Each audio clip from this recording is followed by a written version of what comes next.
بسم اللہ الرحمن الرحیم۔ وزیر اعظم پاکستان عمران خان کے خلاف گزشتہ کئی دنوں سے اور بلکہ کئی سالوں سے جب سے پاکستان تحریک انصاف کی حکومت آئی ہے، تو پاکستان تحریک انصاف کی حکومت کے آتے ہی سب سے پہلے تو عمران خان نے جو اعلانات کیے تھے اپنے الیکشن کمپین کے دوران یا اپنی 22 سالہ جدوجہد کے دوران، جو لوگوں کو، پاکستانی عوام کو، یوتھ کو بالخصوص جو اویئرنیس دیتے رہے کہ پاکستان کو ہم اسٹرینتھن کریں گے، اور بالخصوص انہوں نے پاکستان کی عوام سے یہ حکومت میں آنے سے پہلے یہ وعدہ کیا تھا اور یہ ان کا نعرہ تھا کہ ہم اس ملک پاکستان کو کرپشن سے پاک کریں گے، اور پھر ان کا یہ بھی کہنا تھا کہ جس جس شخص نے پاکستان کی دولت کو، قومی خزانے کو لوٹا ہے اور وہ یہاں سے پیسے لوٹ کے باہر لے گئے ہیں، ہم کسی بھی صورت میں ان کو معاف نہیں کریں گے اور ان سے وہ پیسے وصول کریں گے۔ حکومت میں آتے ساتھ ہی عمران خان نے اور پاکستان تحریک انصاف کی حکومت نے نواز شریف، زرداری یا دیگر جتنے بھی لوگ تھے جو منی لانڈرنگ کر کے پیسے جو انگلینڈ، امریکہ، دبئی یا عرب امارات یا سعودیہ جدھر جدھر بھی لے کے گئے تھے، جو بھی انلیگل ایکٹیویٹیز کی تھی، تو انہوں نے یہ کیا کہ ان پہ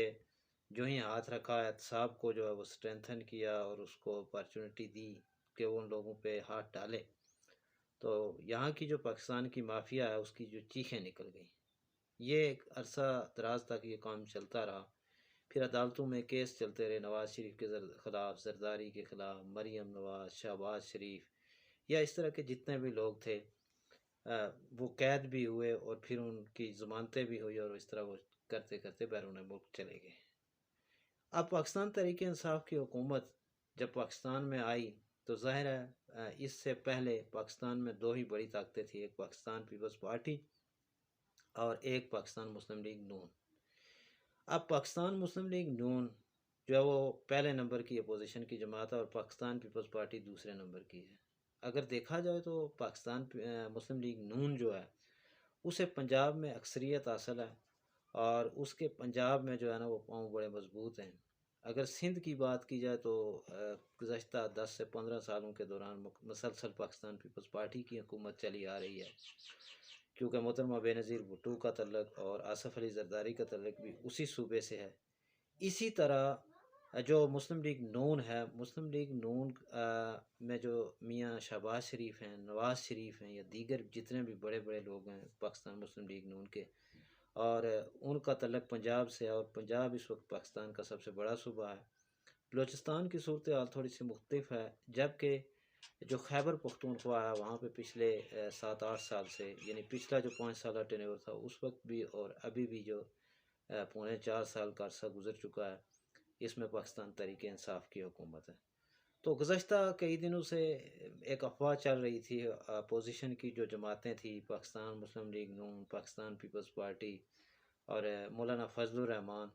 یا دیگر جو جماعتیں تھیں، انہوں نے ایک الائنس بنایا ہوا تھا اور وہ کئی بار اس چیز کا عندیہ دے چکے تھے کہ ہم وزیر اعظم پاکستان جو ہیں عمران خان ان کو ہٹائیں گے۔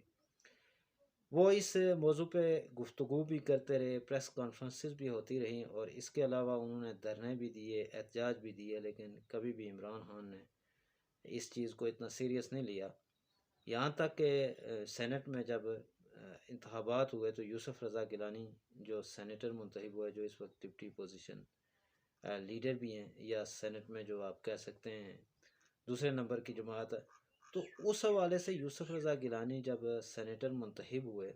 تو وہاں پہ بھی انہوں نے اپنا کام جو ہے وہ چلا لیا، لیکن اس کے بعد جو اگلا مرحلہ تھا وہ چیئرمین سینٹ کا تھا، کیونکہ کچھ لوگ جو ہے وہ بک چکے تھے اور یوسف رضا گیلانی کے مقابلے میں جو پاکستان تحریک انصاف کے امیدوار تھے وہ ہار گئے تھے۔ لیکن وہاں پہ جب یوسف رضا گیلانی سینیٹر منتخب ہوئے تو پاکستان پیپلز پارٹی اور مسلم لیگ نون نے یہ عندیہ دیا تھا کہ ہم انشاءاللہ یوسف رضا گیلانی کو جو ہے چیئرمین سینٹ بنا دیں گے، لیکن عمران خان نے اور پاکستان تحریک انصاف نے کمال ہوشیاری سے کام لیتے ہوئے ان کا یہ منصوبہ جو ہے وہ ناکام بنا دیا۔ خیر یہ تحریک چلتی رہی۔ پاکستان میں جب سے پاکستان تحریک انصاف کی حکومت آئی ہے، مہنگائی تو عروج پہ ہے اور دیگر معاملات بھی کافی مطلب لائن سے ہٹے ہوئے ہیں، ٹیکسز زیادہ وصول کیے جا رہے ہیں، انکم ٹیکس، یا آپ کہہ رہے ہیں جو باہر سے لوگ آتے ہیں اپنی چیزیں لے کے آتے ہیں ان کو بھی اچھا خاصا، ایون کہ آپ اگر چھوٹے سے موبائل کی مثال لے لیں تو وہ بھی آپ دیکھ سکتے ہیں کہ ٹھیک ٹھاک وہ جو جب ایئرپورٹ پہ بندہ پہنچتا ہے تو اس کو ٹیکس دینے پڑتے ہیں۔ اس حوالے سے کافی ساری مشکلات تھیں وزیر اعظم عمران خان اور پاکستان تحریک انصاف کی حکومت کو۔ خیر گزشتہ دنوں پاکستان پیپلز پارٹی، مسلم لیگ نون اور اس کی اتحادی جماعتوں نے مل کے اسپیکر قومی اسمبلی جو ہے ان کے پاس تحریک عدم اعتماد جمع کروا دی۔ ابھی جو اعداد و شمار بتائے جا رہے ہیں اس میں یہ ہے کہ اپوزیشن اگر ووٹنگ ہوتی ہے تو اپوزیشن اگر 172 ووٹ اپوزیشن کے ہو جاتے ہیں تو عمران خان کو خطرہ ہے، یعنی کہ عمران خان پھر انہیں اپنی سیٹ چھوڑنی پڑے گی، اور جس شخص کو اپوزیشن نامزد کرے گی وہی پاکستان کا اگلا وزیر اعظم ہوگا۔ تو چہ میں گوئیاں تو یہ چل رہی ہیں کہ پاکستان مسلم لیگ نون جس کی اکثریت سب سے زیادہ ہے اسی کے بندے کو جو ہے وہ آگے لایا جائے گا۔ زیادہ جو باتیں چل رہی ہیں وہ میاں شہباز شریف کی ہیں، لیکن یہاں پہ بھی ایک ان کے لیے بہت بڑی آپ کہہ لیں کہ مار پڑنے والی ہے کہ اس وقت عمران خان نے اور پاکستان تحریک انصاف کی جو حکومت ہے، کیونکہ اس وقت اکثریت ان کے پاس ہے، تو جتنے بھی اگر کوئی لوگ اپوزیشن کے ساتھ، پاکستان تحریک انصاف کے اگر کوئی لوگ اپوزیشن کے ساتھ اندرونی طور پہ ملے ہوئے ہیں لیکن سامنے سر عام جو ہے وہ اعلان نہیں کر رہے ہیں، تو حکومت پاکستان نے اور بالخصوص پاکستان تحریک انصاف کی جو حکومت ہے اس نے یہ اسٹریٹجی بنائی ہے کہ جس دن تحریک عدم اعتماد ہوگا اس دن جو حکومتی ارکان ہوں گے، حکومتی پارٹی کے جو ارکان ہوں گے پی ٹی آئی کے یا ان کے ساتھ جس کا الائنس ہے، تو وہ اس اجلاس میں نہیں آ سکیں گے۔ تو اس طرح اگر دیکھا جائے تو کیونکہ پاکستان تحریک انصاف کے اپنے اور ان کے جو اتحادی ہیں ان کی تعداد زیادہ ہے، تو لامادہ اگر وہ لوگ نہیں آئیں گے تو اس طرح یہ پاکستان تحریک انصاف کے چیئرمین اور وزیر اعظم پاکستان عمران خان کے خلاف جو تحریک عدم اعتماد پیش کی جا رہی ہے یہ ناکام ہوتی مطلب ناکام ہوتی جا رہی ہے۔ اور اگر دیکھا جائے تو اس میں پاکستان پیپلز پارٹی جو اس وقت صرف سندھ کی حد تک رہ گئی ہے اس نے اپنا اچھا خاصا آپ کہہ سکتے ہیں کہ امیج بنا لیا ہے، اس لیے کہ اس وقت بلاول اور آصف علی زرداری جو ہے میڈیا میں یا پورے پاکستان میں جو جلسے جلوس ریلیاں یا مارچ ہو رہے ہیں اس میں بڑے وائرل ہوئے ہیں، اور ہر پاکستان کا ہر دوسرا شخص جو ہے اس کی زبان پہ بلاول کا اور زرداری کا نام ہے۔ تاہم یہ اس میں کوئی شک نہیں کہ زرداری نے ایک اہم پتہ کھیلا ہے، اس میں زرداری نے اتنی ٹیکنیک سے کام لیا کہ اس نے پاکستان مسلم لیگ نون کو بھی جو ہے وہ کھڈے لائن لگا دیا ہے۔ مولانا فضل الرحمان تو پہلے ہی ان کو پاکستان تحریک انصاف اور عمران خان کے ایک وزیر علی امین گنڈا پور نے بری طرح سے شکست فاش کیا ہوا ہے۔ تو اس طرح یہ ہے کہ اگلے جو 5 سالیں یا 1 سال کے بعد جو انتخابات ہوں گے یا 1 سال یا 1.5 سال کے بعد اس میں یہ فیصلہ کیا جائے گا، جبکہ عمران خان یا پاکستان تحریک انصاف کے جو اراکین اسمبلی ہیں وہ یہ دعویٰ کر رہے ہیں کہ ہم اگلے 5 سال بھی جو ہے نا 2028 تک جو ہے وہ ہماری حکومت ہوگی۔ تو یہ تو خیر وقت فیصلہ کرے گا، کیونکہ پاکستان میں جو مہنگائی کی شرح جاری ہے وہ انتہائی عروج پہ ہے، تو یہ پاکستانی عوام نے فیصلہ کرنا ہے کہ آیا وہ اگلی بار